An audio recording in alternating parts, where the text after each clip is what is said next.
have over here quotes from Ravi Shankar Prasad, Sushma Swaraj, then Chief Minister of Gujarat Narendra Modi, and those level very serious charges against the then UPA government for failing to rescue the rupee. Let me take our viewers through some of these quotes because now the shoe is on the other foot. Gujarat's Chief Minister Narendra Modi on the 24th of July 2013 says the UPA government and the rupee seem to be in a competition with each other on who will tumble further.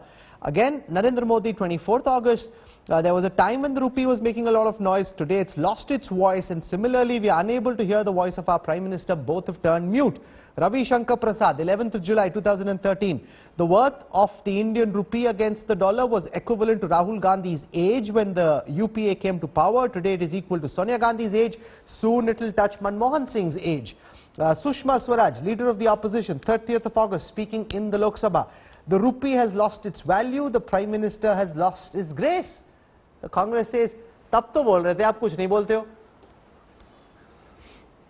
Let me respond to that, Rahul. First of all, you have to see all these statements in what backdrop and what context it was made. That time, we just do a apple-to-apple comparison. The macroeconomic situation at that time was terrible. See all the parameters. I am challenging Mr. Chakravarti to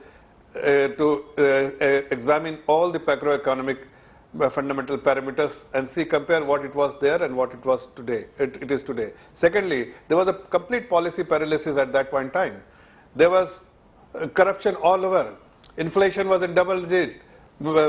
Money supply was like they have opened the gate. The NPA was about to rise. So all this was giving no confidence to people. I used to travel as a banker to all over the world. And everybody used to say, don't discuss anything, but say that why there is a policy paralysis in India, is the government getting changed? I mean, that was the situation. People had absolutely no confidence in Indian government at that point in time.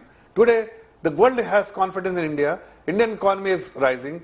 There's a lot of domestic demand. Yes, I understand that if there is a higher inflation, but at least India, the inflation has peaked. And it also looks like by many economists feel that the inflation has peaked in the Western world as well. But of course, they have hiked the rate. It will certainly impact our exports to some extent because we are, and it will eventually it will impact our GDP also growth. But we have domestic demands which will come as a mitigants. There are only few countries which can boast that they have a domestic demand. Okay. Siddharth, Zarabi, China, it is how India is the government viewing the rupee breaching the 80 rupee mark? It's a psychological factor for sure. Is the government at all concerned? The opposition is using this as an opportunity to target the BJP government.